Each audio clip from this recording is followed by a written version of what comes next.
Time now for an in-depth look at the market news this afternoon, and for that I'm joined on the line by Mr. Daniel Yu, global strategist at Yuanta Securities. Mr. Yu, thank you as always for coming on.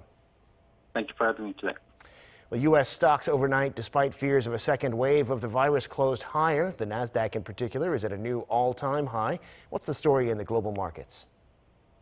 Yes, as you said, on Monday, the Dow Jones gained 0.6%, and S&P also was up 0.7%. The Nasdaq jumped 1.1% to hit the record high numbers as it closed. There's continuation of uncertainty in regards to the new coronavirus infections in several of the United States.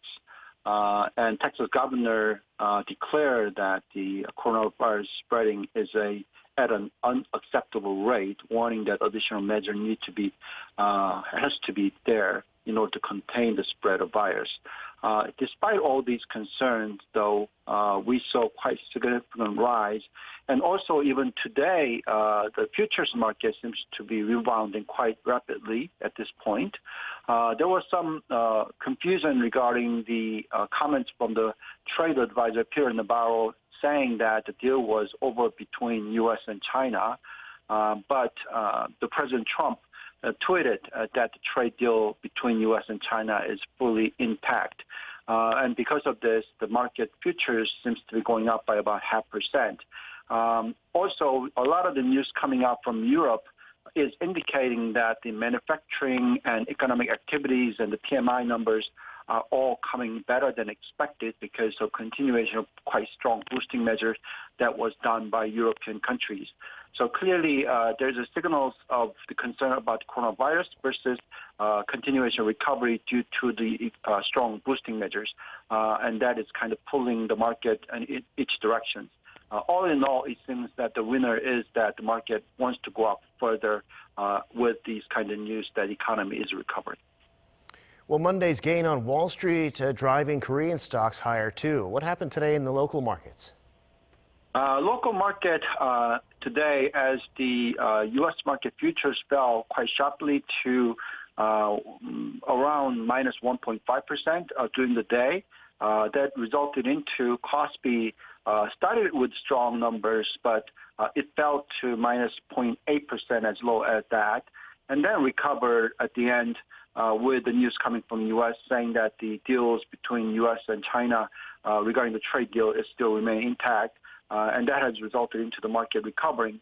And the Kospi and Nasdaq both closed up by 0.21%. Also in Korea, there's concern about the new coronavirus spread. The infection rate seems to be rising. On a daily basis, at least 50 people plus are adding to the new infections. And if that kind of trend continues, then we're going to see maybe on a daily basis as high as 800, which was the previous peak of the new additional patients. If that trend continues, then that's clearly a concern. The Seoul Mayor Park Won-soon have vowed to tighten the quarantine measures on Monday, citing that these new patient increases are quite alarming. And because of that, markets were kind of volatile. But U.S. market has more impact to the Korean market, and U.S. market being resilient and very strong, affecting positively on Korean equity market as well. Right. Well, we also see Korea's producer prices in May were flat. That's actually the first time in 4 months that they haven't fallen. So what stands out to you in these numbers? Yes, as you said, South Korea's producer prices continue to stay sluggish in May, but nevertheless, it did not fall. And if you look at the numbers, the price index came in at 101.98 in this month, nearly unchanged from 101.93, so slightly rising a bit.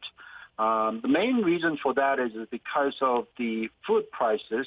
The farm products prices were up, added about 2.7% year-on-year growth, showing about 122.96.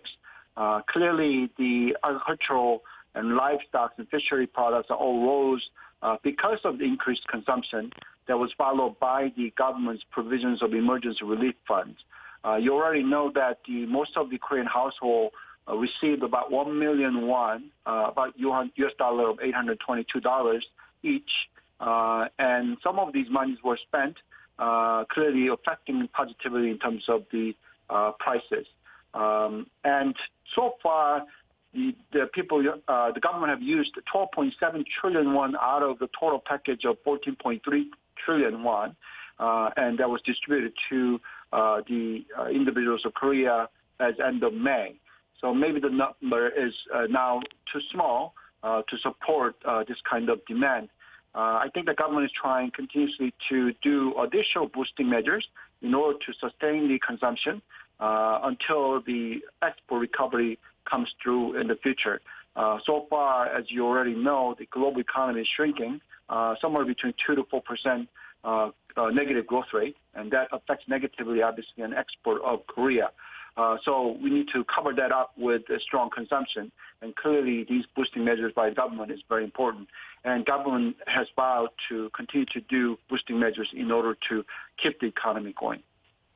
Got it. All right, Mr. Yu, thanks so much for sharing your insights. As always, we appreciate it. Thank you very much.